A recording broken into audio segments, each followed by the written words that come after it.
Nous avons des droits économiques, défendons-les. En théorie, nous avons tout. Nous avons le droit de vote, le droit de choisir notre sexualité et nos partenaires, le droit de fumer dans la rue, le droit de nous habiller comme bon nous semble, sans risquer de nous faire assassiner par la police des mœurs, le droit de travailler, le droit d'avorter, même si tout cela, en pratique, reste très fragile. Mais nous avons aussi d'autres droits, auxquels nous ne prêtons pas toujours suffisamment attention.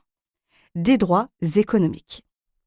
Nous avons le droit de gagner notre argent, le droit de négocier un contrat de travail, le droit de disposer de nos biens, le droit d'investir nos euros comme nous le souhaitons. Et ces droits, il faut les revendiquer et les défendre bec et ongles, avec ou sans vernis.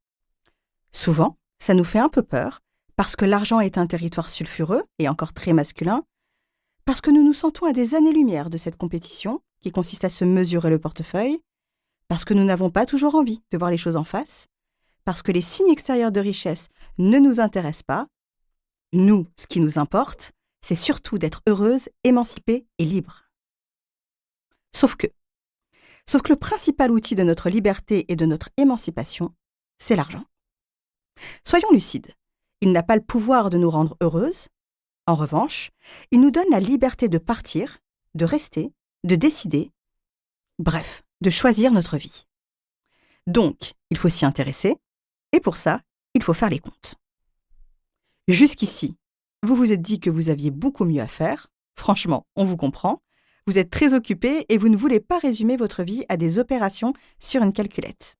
Et pourtant, si vous ne faites pas les comptes, si vous ne mettez pas de chiffres sur la valeur de votre travail, sur votre valeur marchande, si vous ne mettez pas de chiffres sur votre travail non rémunéré et sur l'organisation de vos finances, si vous persistez à être dans une démarche désintéressée, vous vous mettez en danger.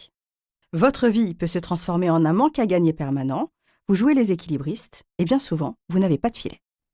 À ce jour, les rémunérations des femmes sont encore inférieures de 22% à celles des hommes. Une séparation entraîne une baisse de notre niveau de vie de 20%. Nos patrimoines sont inférieurs de 16,3% à ceux des hommes. Nos pensions de retraite sont 40% plus basses. Tous ces chiffres, vous les avez probablement déjà lus ou entendus.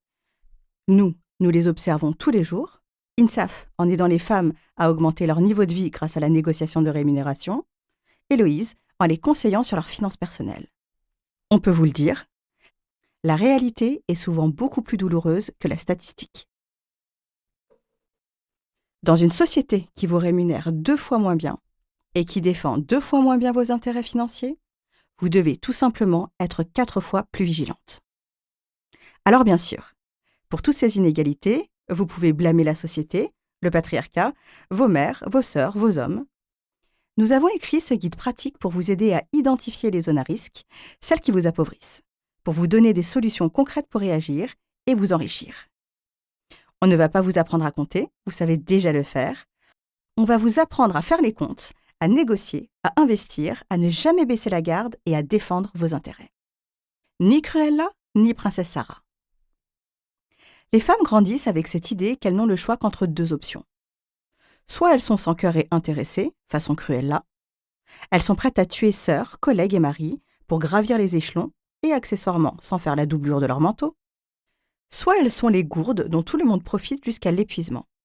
Voyez cette pauvre princesse Sarah, exploitée, humiliée, rabaissée, traitée comme une serpillière et obligée de faire ami-ami avec les souris de sa mansarde. On nous a aussi élevés dans l'idée qu'il y avait une justice. Cruella périt dans un accident de voiture, punie par le destin pour son inhumanité. Princesse Sarah, elle, retrouve son parrain plein aux as qui l'adopte. Dans la vraie vie, ça ne se serait jamais fini comme ça. Cruella aurait revendu son manteau à prix d'or pour s'offrir une retraite dorée. Elle aurait siroté des cocktails à Bali en prenant des pauses sur Instagram. Et Princesse Sarah aurait succombé à une pneumonie sous les combles dans l'indifférence générale. Plus proche de nous, les femmes qui s'en sortent sont celles qui ont pensé à préserver leurs intérêts financiers et à négocier leur rémunération sans état d'âme, quitte à passer pour Cruella. Pourtant, on peut sortir de ce schéma binaire et trouver une 3e voie. Une voie où les femmes qui pensent à leurs intérêts financiers ne sont pas des monstres. Une voie dans laquelle elles peuvent être attentionnées sans oublier de faire valoir leurs droits et leur juste valeur. Une voie dans laquelle elles font les comptes et réclament régulièrement leur dû. Une voie dans laquelle elles parlent d'argent de manière décomplexée et reprennent leur juste place à la table des décisions financières, dans les foyers, dans les entreprises, dans la société. Prenons les clés de la caisse. On ne parle pas d'une course effrénée aux millions. On parle de récupérer notre part du gâteau et de s'offrir une indépendance et un pouvoir économique. Le pouvoir de dire non quand ça ne va pas. Le pouvoir de rester parce qu'on l'a choisi et non parce qu'on le subit, dans une entreprise comme dans une histoire d'amour. Nous n'avons pas honte de le dire. Nous aimons l'argent. Pas parce qu'il nous permet de briller et de nourrir notre ego, mais parce que c'est un outil de liberté et de pouvoir. Bien sûr, tout le monde n'est pas prêt à entendre les femmes réclamer leur dû. Bien sûr, la société n'y a pas forcément intérêt. Voilà des millénaires qu'elle tire profit de nos manques à gagner. À force d'accepter d'avoir moins en faisant plus, et de ne jamais réclamer, nous avons enrichi les hommes, les entreprises, la société, le bien commun, sans jamais avoir les clés du coffre.